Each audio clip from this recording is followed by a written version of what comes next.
David Rodriguez wiped the sweat from his forehead as he finished his morning training routine. The gym was empty except for him and the sound of his heavy breathing. It was 6 a.m., and he had been here for 2 hours already. This wasn't unusual for David. He had been following the same routine for the past 15 years. His journey in martial arts started when he was just 8 years old.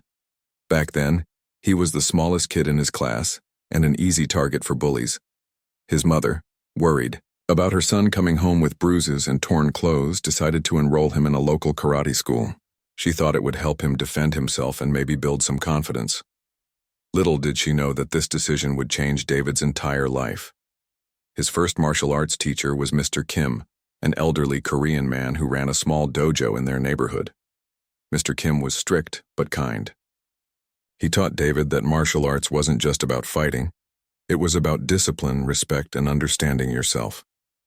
David was a quick learner, and Mr. Kim noticed his natural talent right away. "You have good balance," Mr. Kim would say. "But more importantly, you have a good heart. That's what makes a true martial artist." Years passed, and David's skills grew stronger. He earned his black belt in karate when he was 16. But instead of stopping there, he became curious about other fighting styles. He started learning Brazilian jiu-jitsu at a different school. The ground fighting techniques fascinated him. It was completely different from the standing strikes and kicks he knew from karate. After high school, David decided to learn boxing. The punching combinations and footwork added another layer to his fighting abilities. Then came Muay Thai, with its powerful knee and elbow strikes. Each new style taught him something different, and he started combining techniques from all of them. By the time he turned 25, David had earned black belts in 4 different martial arts. His friends called him crazy for spending so much time training, but David loved every minute of it. The physical challenge kept him in excellent shape, and the mental discipline helped him in every aspect of his life. His dedication to martial arts also shaped his career choice. David became a security consultant, helping businesses and wealthy individuals protect themselves. His reputation grew quickly in the industry. Clients trusted him because he knew how to handle dangerous situations without creating unnecessary violence. David's approach to security was different from others in his field. While many security professionals relied on intimidation or force, David preferred prevention and de-escalation. He would study potential threats carefully and create strategies to avoid confrontation altogether. When physical action was necessary, his martial arts training made him highly effective. One of his regular clients was Mr. Thompson, a successful businessman who traveled internationally. Mr. Thompson often invited David to accompany him on business trips to ensure his safety. Over the years, they had visited dozens of countries together, and David had learned to appreciate different cultures and their unique fighting traditions. It was during one of these conversations that Mr. Thompson mentioned an interesting opportunity. The Thai Royal Palace was organizing a special cultural event called Warriors of the World. The event would bring together martial artists from different countries to demonstrate their traditional fighting techniques. "They want to showcase how martial arts developed differently around the world," Mr. Thompson explained. "Each country will send representatives to perform demonstrations and share their knowledge." The idea immediately caught David's attention. He had always been fascinated by the history and philosophy behind different martial arts styles.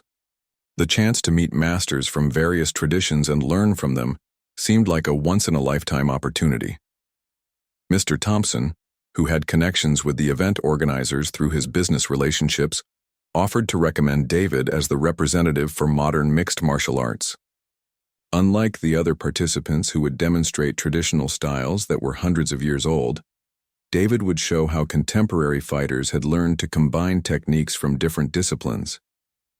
"It's perfect for you," Mr. Thompson said. "You're exactly what they're looking for.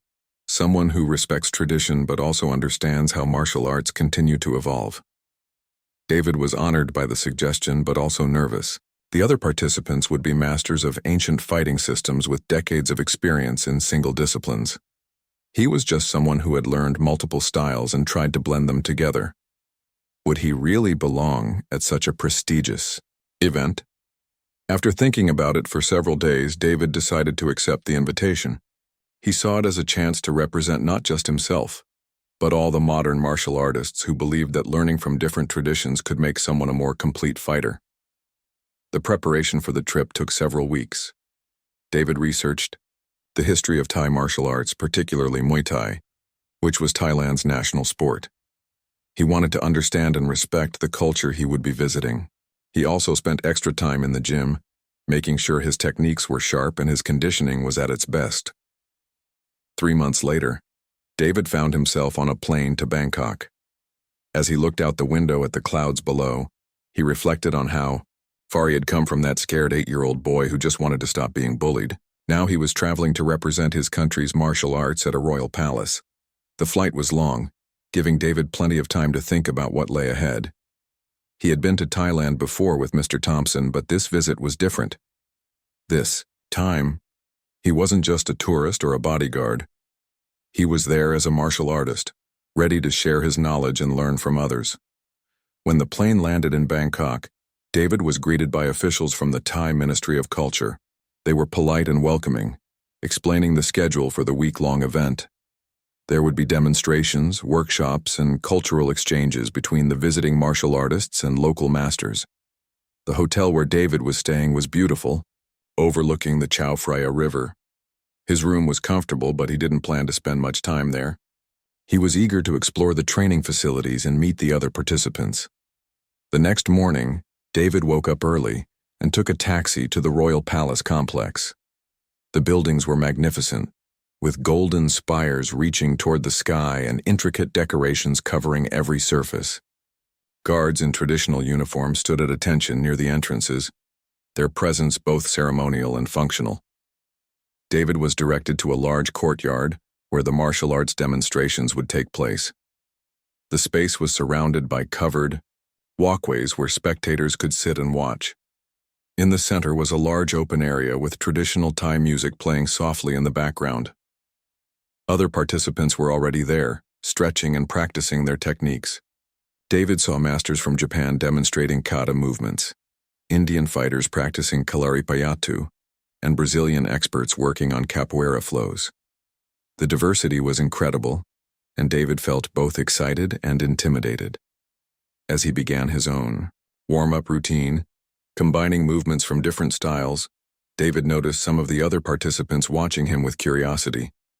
His approach was clearly different from theirs. While they focused on perfecting specific traditional techniques, David moved fluidly between different fighting systems, sometimes mixing a boxing combination with a taekwondo kick or following a jiu-jitsu takedown with a Muay Thai knee strike. The official opening ceremony was scheduled for that evening, but David decided to spend the day observing and learning. He watched each group practice, asking respectful questions about their techniques and philosophy. Most of the masters were happy to share their knowledge, explaining the history and purpose behind their movements. However, David also sensed some skepticism from certain participants. A few of the traditional masters seemed to view his mixed approach as somehow less pure or authentic than their ancient systems. They were polite, but distant, clearly believing that true martial arts required lifelong dedication to a single discipline. This attitude didn't surprise David. He had encountered similar reactions before from martial artists who believed that mixing different styles diluted their effectiveness. While David respected their perspective, he disagreed with it. In his experience, learning from multiple traditions had made him a more adaptable and well-rounded fighter. As the sun began to set over Bangkok, David returned to his hotel to prepare for the opening ceremony.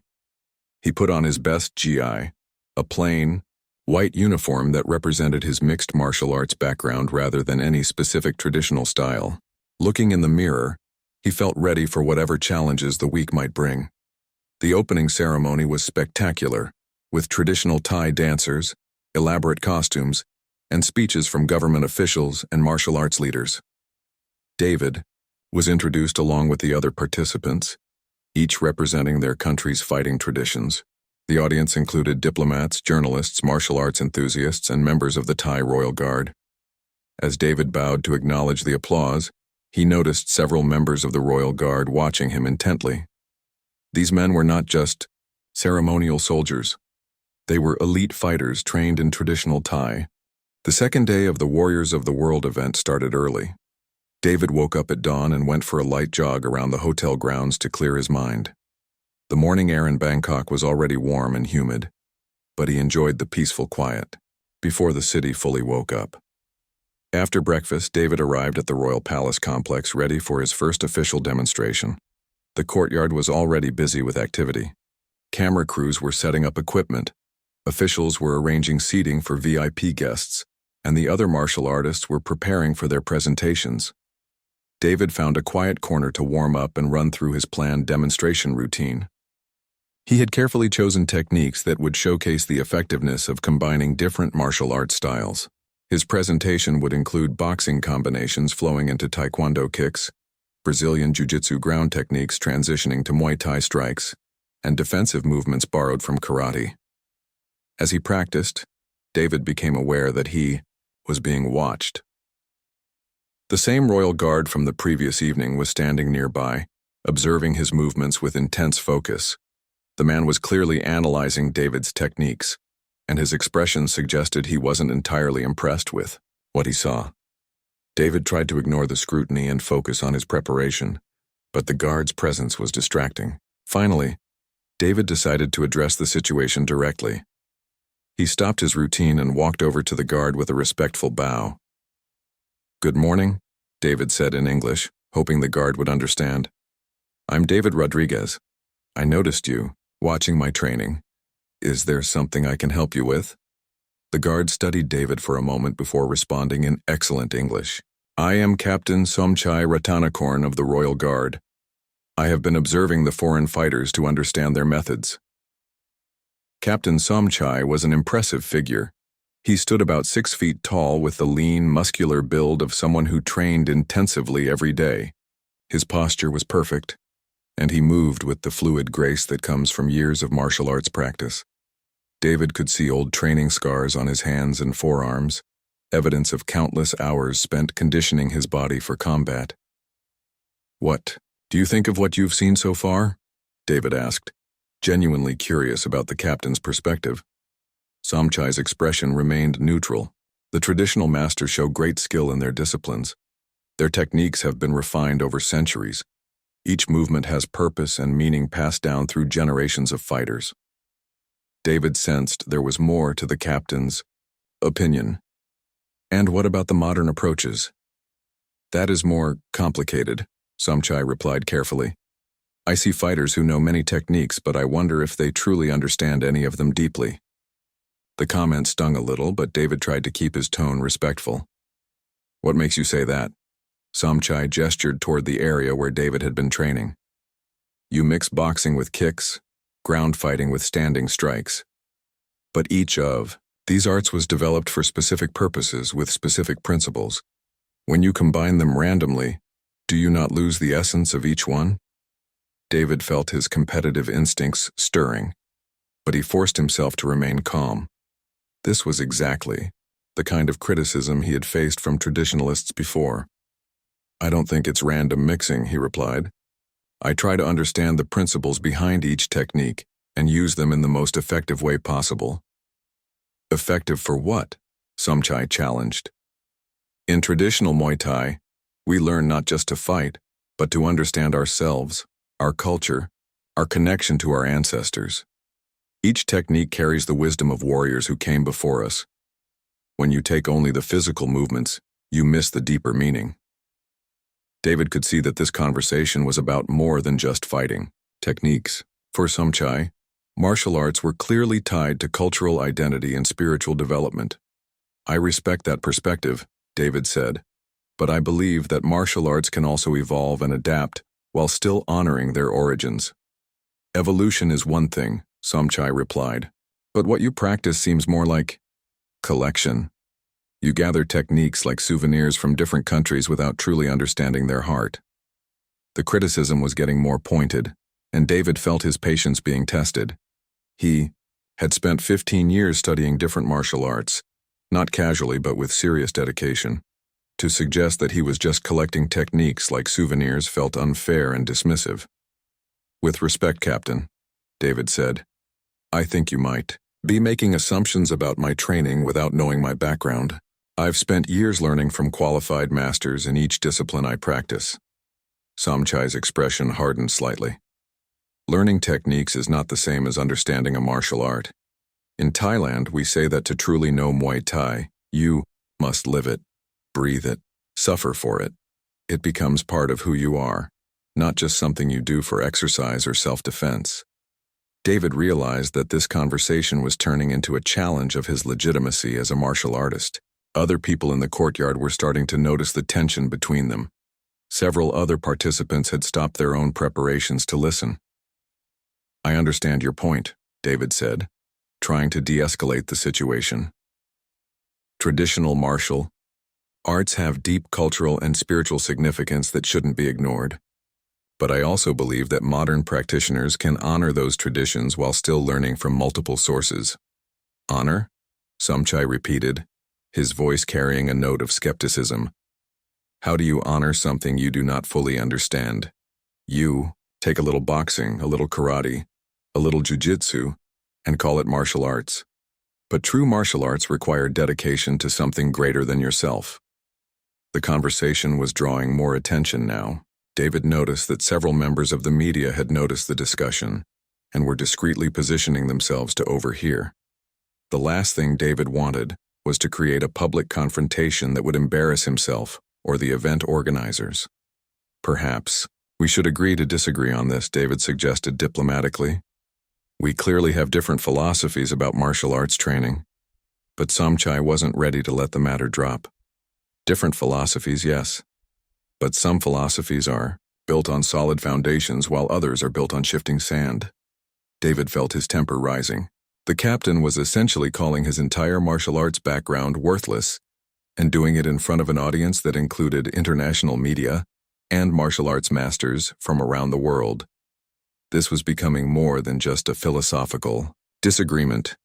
I think my track record speaks for itself, David replied, his voice remaining controlled but firm. I've trained with respected masters, earned legitimate rankings, and applied my skills successfully in real-world situations.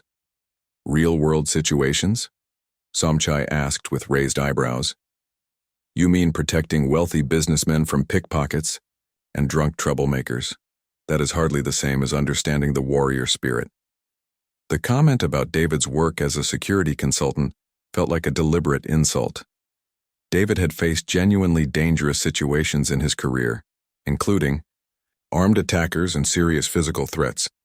To dismiss his experiences dealing with pickpockets was both inaccurate and disrespectful. I've faced real threats, David said, his diplomatic tone starting to crack. My mixed training has saved my life and the lives of people I was protecting.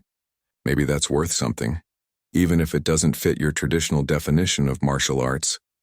Somchai smiled, but it wasn't a friendly expression. Surviving a street fight is not the same as mastering a martial art. Any thug can throw punches and get lucky. True martial arts require years of discipline, sacrifice, and understanding that most foreigners cannot achieve. The word foreigners carried clear implications, and David realized that this wasn't just about martial arts philosophy anymore. There was cultural pride, and possibly some nationalism involved in Somchai's position. By now, their conversation had attracted a small crowd. Other martial artists, palace officials, and media representatives were watching with obvious interest. David could see cameras being positioned to capture whatever was about to happen. One of the event organizers, a nervous-looking man in an expensive suit, approached them with obvious concern. Gentlemen, perhaps we should focus on preparing for today's demonstrations rather than debating philosophy. Somchai ignored the organizer and kept his attention fixed on David. You claim your mixed methods are effective, but effectiveness against whom? Office workers and tourists? That proves nothing about martial arts mastery. David felt the eyes of everyone watching them. He knew that backing down now would be seen as weakness, not just by Somchai but by everyone present. At the same time, he didn't want to escalate the situation into something that would damage the cultural exchange event. What exactly are you suggesting? David asked carefully. I am suggesting that perhaps it is time to see whether your collected techniques can stand against centuries of refined traditional training. Somchai replied. A friendly demonstration, of course. Nothing more than what we are all here to do anyway.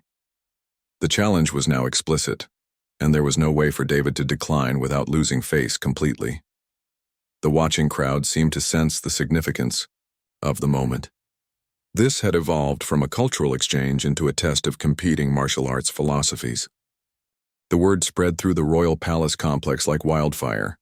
Within minutes, what had started as a philosophical disagreement between David and Captain Somchai had become the main event of the day. Palace officials huddled together in urgent discussions, trying to decide whether to allow the impromptu demonstration to proceed. David found himself in the center of a whirlwind of activity. Event organizers approached him with forms to sign, acknowledging that he was participating voluntarily and assuming responsibility for any injuries. Medical personnel were called to be on standby. Camera crews repositioned their equipment to get the best angles of what everyone now understood would be a serious martial arts encounter. "Are you sure about this?" asked Dr. Williams, one of the other foreign participants.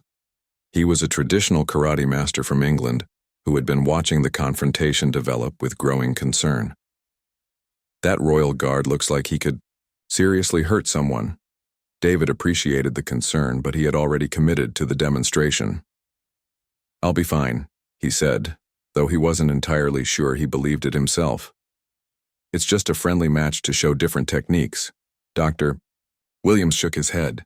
"I've been doing martial arts for 30 years, and I can tell when someone is looking for a fight rather than a demonstration. That captain wants to prove a point, and I don't think he's going to hold back much." David knew the older man was probably right, but there was no backing out now. Too many people were watching and too much was at stake. If he withdrew from the challenge, it would confirm every criticism that traditionalists had about modern mixed martial arts lacking courage and commitment. On the other side of the courtyard, Captain Somchai was going through his own preparations. David watched as the Thai officer performed a series of traditional Muay Thai conditioning exercises, striking wooden posts with his shins and elbows. The sound of bone hitting wood echoed across the courtyard, and David winced involuntarily at the impact. Somchai's training routine was mesmerizing to watch. Every movement was precise and powerful, flowing seamlessly from one technique to the next. He performed the traditional Ram Muay, a ritual dance that Muay Thai fighters do before matches to pay respect to their teachers and ancestors. Even as a warm-up, it was clear that Somchai was operating on a completely different level than most martial artists. "He's been training since he was 5 years old," said a voice behind David. He turned to see a young Thai official who had been helping with translations during the event. "Captain Somchai is legendary in our military. He has never lost a fight, not in training, not in competition, not in real combat situations." David felt his stomach tighten. Real combat situations? "The Royal Guard sometimes faces serious threats," the official explained. "Captain Somchai has protected members of the royal family from armed attackers on multiple occasions. He is not just a ceremonial soldier." This information put the upcoming demonstration in a new perspective. David had been thinking of Somchai as a traditional martial artist who might be skilled but inexperienced in actual fighting. Now he realized he was facing someone with real combat experience who had literally fought for life and death. The palace officials finally reached their decision. The demonstration would be allowed to proceed, but with strict safety guidelines. There would be medical personnel standing by, multiple referees to ensure fair play, and the match would be stopped immediately if either participant was seriously injured. Prince Chakri, a member of the royal family who was patron of the cultural event, made an appearance to officially sanction the demonstration. His presence elevated the match from a simple disagreement to a formal cultural exchange with royal approval. "This demonstration represents the spirit of martial arts," the prince announced to the gathered crowd. "Both fighters will show their skills with honor and respect, representing their different approaches to the warrior arts." The courtyard was now packed with spectators. Word had spread beyond the martial arts community, and curious palace staff, government officials, and even some tourists had gathered to watch. David estimated there were at least 300 people forming a large circle around the designated fighting area. Media representatives from several countries were present, including television crews and newspaper reporters. David realized that whatever happened in the next few minutes would probably be broadcast around the world. The pressure was enormous. As the final preparations were made, David tried to center himself mentally. He reviewed his game plan one more time. Sienna, a traditional Muay Thai expert, he would need to avoid getting into a pure striking contest. His best chance was to use his grappling skills to take the fight to the ground, where his Brazilian jiu-jitsu training would give him an advantage. However, David also knew that good Muay Thai fighters were difficult to take down.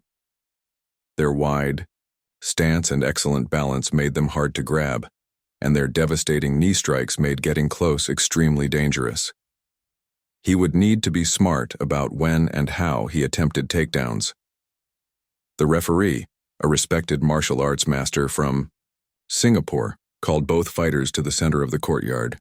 David and Somchai faced each other with the formal respect that martial arts traditions demanded, despite the obvious tension between them. This is a demonstration of martial arts techniques, the referee announced in both English and Thai.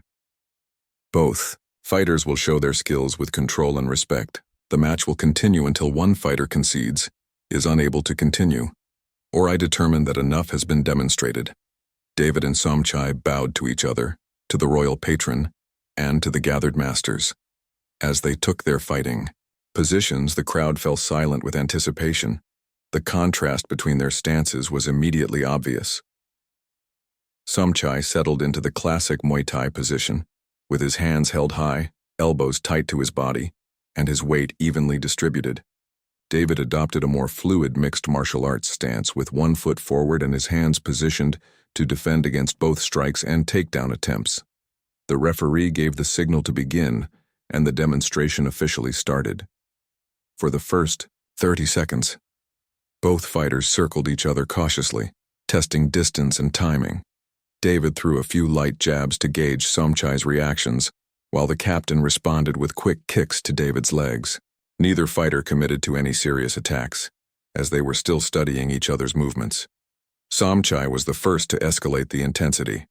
He suddenly stepped forward and launched a lightning-fast combination of punches and kicks. His left jab snapped toward David's face, followed immediately by a right cross and a devastating left kick aimed at David's ribs. David managed to slip the punches and block the kick, but the power behind Somchai's techniques was shocking.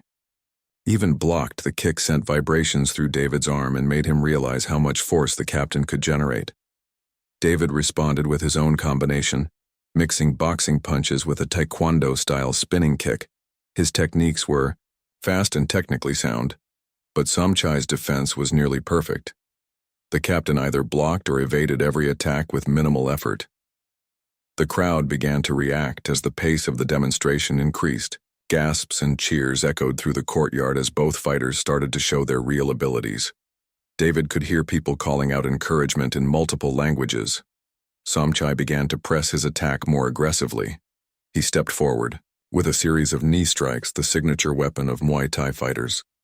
David had to give ground quickly, using his footwork to stay out of range of the devastating knees. When Somchai grabbed for a clinch position that would allow him to land knees more easily, David managed to break away and create distance. Recognizing that he couldn't match Somchai's striking power, David decided to attempt his first takedown. He faked a punch to get the captain to react, then shot in low for a double-leg takedown. For a moment it looked like he might succeed in bringing the fight to the ground, but Somchai's takedown defense was excellent. He sprawled his legs back and used his underhooks to prevent David from completing the takedown. Instead of just defending, Somchai immediately countered with sharp knee strikes to David's head and body as he tried to recover from the failed attempt. David barely managed to avoid serious damage, but he had learned something important. Somchai wasn't just a pure striker. He clearly had training in takedown defense and probably some ground fighting as well. This fight was going to be more difficult than David had anticipated. The demonstration continued with both fighters showing impressive skills. David landed some solid punches and kicks, demonstrating the effectiveness of his mixed approach. His combinations were unpredictable, flowing between boxing, Muay Thai, and Taekwondo techniques in ways that kept Somchai guessing. However, Somchai's traditional Training was proving its value as well.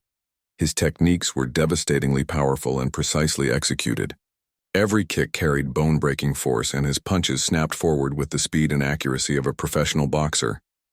After about 5 minutes of intense action, both fighters were breathing hard but still moving well. David had managed to avoid any serious damage, though he had absorbed several hard strikes. Somchai appeared completely comfortable, as if this level of intensity was routine for him. As the demonstration entered its second phase, David began to realize the full extent of what he was facing. Captain Somchai wasn't just technically superior, he was operating with the confidence and conditioning of someone who had spent his entire life preparing for exactly this type of confrontation. The captain's attacks were becoming more aggressive and precise. His leg kicks were targeting specific nerve points on David's thighs, causing numbness and affecting his mobility.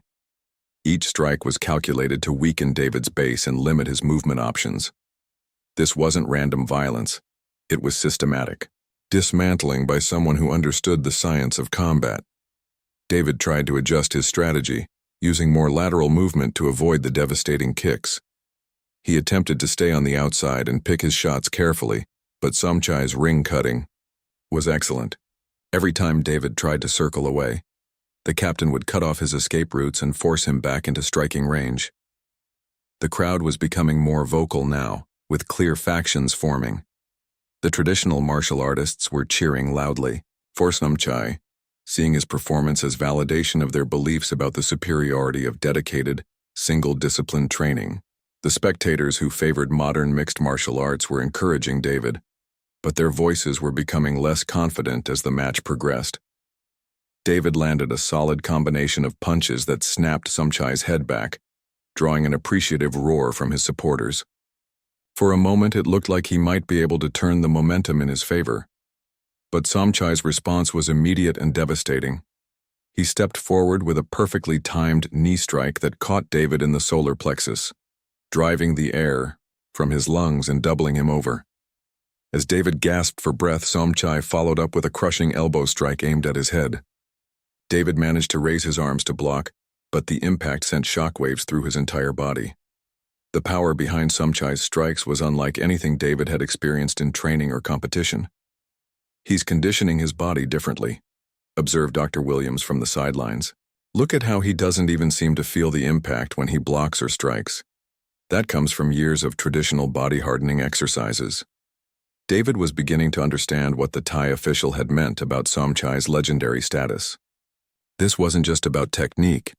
It was about a level of physical and mental preparation that went far beyond normal martial arts training.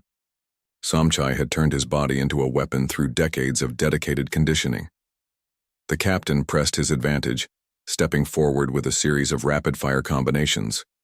Punches, elbows, knees, and kicks flowed together in patterns that seemed to anticipate David's defensive reactions. Every time David thought he had found an opening to counterattack, Somchai was already moving to the next technique in his sequence. David's mixed martial arts training had taught him to be adaptable, but adaptability required time to think and react. Somchai wasn't giving him that time. The constant pressure and precise timing of the attacks forced David into a purely defensive mode, where he could only react rather than initiate his own offense. After absorbing several more hard strikes, David realized that his original game plan wasn't working. He had hoped to use his grappling skills to neutralize Somchai's striking advantage, but every takedown attempt was being stuffed or countered. The captain's balance and takedown defense were simply too good. Desperation began to creep into David's thinking. He could see in the faces of the spectators that many of them had already decided the outcome of the match. Some of the traditional masters were nodding in satisfaction, as if Somchai's dominance confirmed everything they believed about the superiority of classical training methods. David tried to change his approach completely. Instead of attempting takedowns, he focused on using his boxing skills to stay at punching range where Somchai's devastating kicks would be less effective. He started throwing more combinations, trying to overwhelm the captain with volume rather than power. For a brief moment, this strategy seemed to work. David landed several clean punches and even managed to back Somchai up a few steps. The crowd's energy shifted slightly as David appeared to find some success with his new approach, but Somchai adjusted quickly. Instead of backing up further, he stepped into David's punching range and initiated a clinch. In Muay Thai, the clinch is where fighters grab each other and fight at extremely close range, using knees, elbows, and throws. It was Somchai's specialty, and David found himself in serious trouble. Somchai's clinch work was masterful. He controlled David's head and posture while landing short, brutal knee strikes to the body and legs. David tried to break free, but every attempt to escape only opened him up to more devastating attacks. The crowd could hear the impact of each knee strike echoing through the courtyard. David's conditioning began to show signs of strain. His breathing became more labored, and his movement started to slow down. Somchai, meanwhile, seemed as fresh as when the match began. His training regimen had clearly prepared him for extended high-intensity combat in ways that David's routine had not. The referee stepped closer, watching carefully for signs that David might be taking too much damage. Several members of the medical team were also moving closer to the action, ready to intervene if necessary. David managed to break free from the clinch, but he was clearly hurt. A cut had opened above his left eye from one of Somchai's elbow strikes, and blood was beginning to affect his vision. His left leg was numb from the repeated kicks, and his breathing was becoming increasingly difficult. Somchai sensed that the end was near. He began to stalk David around the fighting area, cutting off escape routes and setting up for a finishing combination. His movement was patient but relentless, like a predator that knew its prey was wounded. "He needs to stop this," Dr. Williams said to one of the event organizers. "David is taking too much punishment. This has gone beyond a friendly demonstration." But the organizer was reluctant to intervene. The royal patron was still watching intently, and stopping the match prematurely could be seen as an insult to both fighters and the cultural significance of the event. David knew he was in serious trouble. His vision was blurry from the cut, his leg was barely supporting his weight, and he could feel his energy reserves depleting rapidly. Somchai looked as if he could continue fighting for hours. In a last, desperate attempt to change the momentum, David threw everything he had into one final offensive combination. He started with a left hook, followed by a right cross, then attempted a spinning back kick borrowed from Taekwondo. The techniques were well executed and carried all of his remaining power. Somchai defended expertly against the combination, but David's spinning kick caught him slightly off balance. For just a moment, the captain's perfect posture wavered, and David saw an opportunity. He shot in for one more takedown attempt, knowing it was probably his last chance to get the fight to the ground. This time, David's timing was perfect. He caught Somchai during the brief moment of imbalance and managed to get a solid grip on his legs. For several seconds, both fighters struggled intensely, with David trying to complete the takedown and Somchai fighting to maintain his footing. The Yai crowd held its breath as the two fighters grappled for position. David was giving everything he had left, knowing that this was his final opportunity to turn the match around. If he could get Somchai to the ground, his Brazilian jiu-jitsu training might give him a chance to submit the captain or at least neutralize his striking advantage. But Somchai's strength and balance proved superior once again. After several seconds of intense struggling, he managed to sprawl his legs back and break David's grip. As David tried to recover from the failed takedown, Somchai immediately countered with a perfectly timed knee strike to his head. The impact was devastating. David's vision exploded with stars, and he felt his legs buckle beneath him. He managed to stay on his feet, but he was clearly hurt badly. The crowd gasped at the sound of the knee connecting, and several spectators covered their eyes. Somchai moved in for what appeared to be the finishing sequence. His techniques were flowing with the precision of someone who had done this countless times before. David was barely defending himself, operating on instinct and muscle memory rather than conscious thought. Just as Somchai prepared to deliver what would probably be the final blow of the demonstration, something unexpected happened. David, barely, conscious and running purely on adrenaline, made a decision that surprised everyone watching, including himself.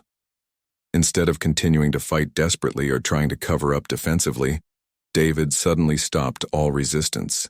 In the middle of Somchai's finishing combination with hundreds of people watching and cameras recording every moment, David did something that no one had anticipated.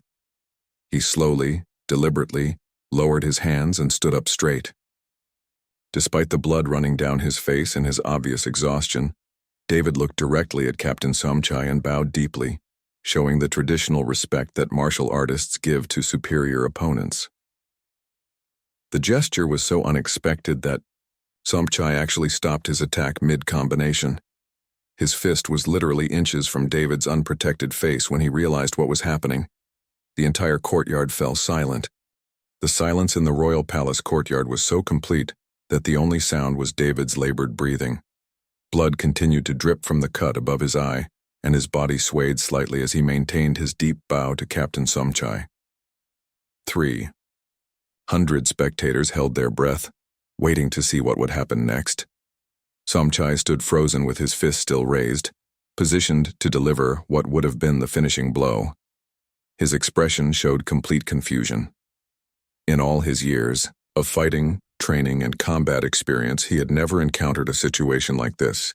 Opponents had surrendered before, but never in this way. The captain's eyes searched David's face, trying to understand what was happening. This wasn't the reaction of a defeated fighter looking for mercy. There was something else in David's gesture, something that went beyond the physical contest they had been engaged in. For several long seconds, both fighters remained motionless. The crowd was transfixed, sensing that they were witnessing something unprecedented but not yet understanding what it meant. Then, slowly, Captain Somchai began to lower his raised fist. His expression changed from confusion to something else, entirely. As a lifelong martial artist trained in traditional Thai culture, he recognized what David's bow represented. It wasn't admission of defeat. It was acknowledgement of superior skill and demonstration of genuine respect for a worthy opponent. But Somchai's response went far beyond what anyone expected. Instead of accepting the bow and claiming victory, Captain Somchai did something that shocked everyone present. He slowly, deliberately, placed his hands together in the traditional Thai greeting position and returned David's bow with an even deeper one of his own. The crowd gasped audibly. In Thai culture, the depth of a bow indicates the level of respect being shown. By bowing deeper than David, Somchai was showing greater respect to his opponent than he had received. This was completely contrary to what anyone expected from the victorious fighter. But Somchai wasn't finished. As both fighters straightened from their bows, the captain did something that left everyone speechless. He reached up to his shoulder and began to remove the ceremonial sash that marked his position as a member of the royal guard. The golden sash, decorated with traditional Thai symbols and representing years of dedicated service, was one of the highest honors that could be worn by a Thai martial artist. "What is he doing?" whispered Dr. Williams, voicing the question that everyone was thinking. Prince Chakri, the royal patron who had been watching from his elevated position, leaned forward. With obvious surprise, even he seemed unsure about what was happening. Captain Somchai held the ceremonial sash in both hands and approached David. The courtyard was so quiet that people could hear the fabric rustling as he moved. When he reached David, who was still standing somewhat unsteadily from the punishment he had absorbed, Somchai spoke in a voice that carried clearly across the silent space. "This belongs to someone who understands the true spirit of martial arts," Somchai said in English, ensuring that everyone present could understand his words. The captain then placed his royal guard sash around David's shoulders, treating him with the same ceremony that would be used in official military decorations. The gesture was so unexpected that several people in the crowd gasped audibly. David stood in stunned silence, uncertain how to respond. The sash felt heavy on his shoulders, not because of its physical weight, but because of the enormous honor it represented. In his exhausted and battered state, he could barely process what was happening. "I don't understand," David managed to say, his voice hoarse from exertion. Somchai smiled for the first time since their confrontation began, but now it was a warm, genuine expression, rather than the challenging smirk he had worn earlier. "You showed me something today that I had forgotten," Somchai explained, his voice carrying to every corner of the courtyard. "I was so focused on proving the superiority of traditional training that I lost sight of what martial arts truly teaches: Us. The captain gestured to the watching crowd, many of whom were still trying to understand the significance of what they were witnessing. Martial arts is not about proving that one style is better than another, Somchai continued.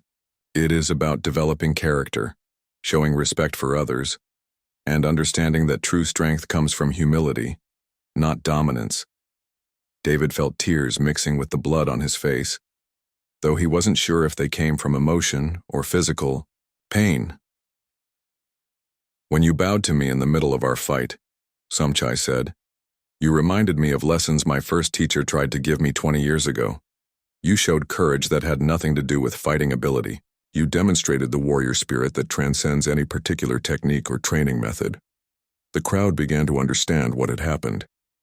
David's gesture of respect in the face of certain defeat had transformed the entire meaning of the encounter. What had started as a contest between different martial arts philosophies had become a demonstration of the values that all true martial arts share. Prince Chakri rose from his seat and began to applaud slowly. His clapping was soon joined by Dr. Williams, then by the other foreign martial artists, and finally by the entire crowd. The applause built to a thunderous ovation that echoed off the palace walls. But the surprises weren't over yet. Captain Somchai raised his hand to quiet the crowd, then turned to address Prince Chakri directly in Thai. Their conversation was brief but intense, with the prince asking several questions and Somchai responding with obvious passion. Finally, Prince Chakri nodded and stood to make an announcement. Captain Somchai has made an extraordinary request, the prince said, switching to English for the benefit of the international audience. He has asked that David Rodriguez be granted an honor that has never before been given to a foreign martial artist. The crowd fell silent again, hanging on every word. By the authority granted to me by the royal family of Thailand, Prince Chakri continued, I hereby declare David Rodriguez to be an honorary guardian of Thai martial arts tradition. This title recognizes not his fighting ability, though that has been demonstrated to be considerable, but his embodiment of the principles that make martial arts truly worthy of study. The crowd erupted in celebration. Camera flashes went off continuously as photographers captured the historic moment. Several of the traditional masters who had initially been skeptical of David's mixed martial arts approach were now applauding enthusiastically. David felt overwhelmed by the magnitude of what was happening. In the space of 30 minutes, he had gone from being criticized as a dilettante who collected techniques to being honored as an exemplar of martial arts values. Captain Somchai helped David to a chair as the medical team finally moved in to examine his injuries. The cut above his eye needed attention, and several of his ribs were probably bruised from the knee strikes he had absorbed. As the medics worked on him, David found himself surrounded by martial artists from around the world who wanted to congratulate him and understand what had just happened. The conversation was overwhelming, with people speaking in multiple languages and asking questions faster than he could answer them. Dr. Williams managed to get close enough to speak privately with David. That was remarkable, the older martial artist said. In 30 years of training, I've never seen anything like that ending. You found a way to win by accepting that you had lost. David shook his head weakly. I didn't plan any of that. I was just completely beaten. I couldn't fight anymore, and the only thing that felt right was to show respect for how well he had fought. That's exactly why it was so powerful, Dr. Williams replied. It was genuine. Captain Somchai recognized that, and he responded in kind. As the initial excitement began to settle, David had a chance to speak privately with Somchai. The captain had retrieved his sash, but he made it clear that the honor he had bestowed on David was permanent. I owe you an apology, Somchai said. When I first saw your mixed training methods, I thought you were one of these modern fighters, who learns techniques but not values. I was wrong. David winced as the medic cleaned his cut. You weren't entirely wrong. I do focus a lot on techniques and effectiveness. Maybe I have been missing some of the deeper lessons. The deeper lessons cannot be taught through words alone, Somchai replied. They must be discovered through experience.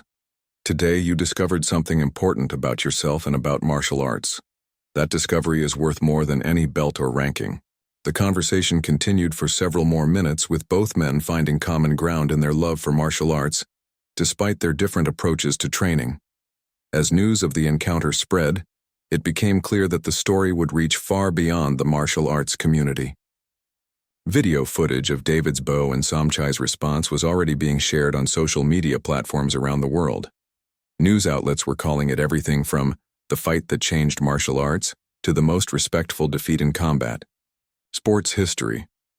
Over the following days, David received interview requests from magazines, television shows, and documentary filmmakers. The story resonated with people who had never studied martial arts because it demonstrated values that transcended fighting, respect, humility, and the recognition that true strength comes from character rather than physical dominance.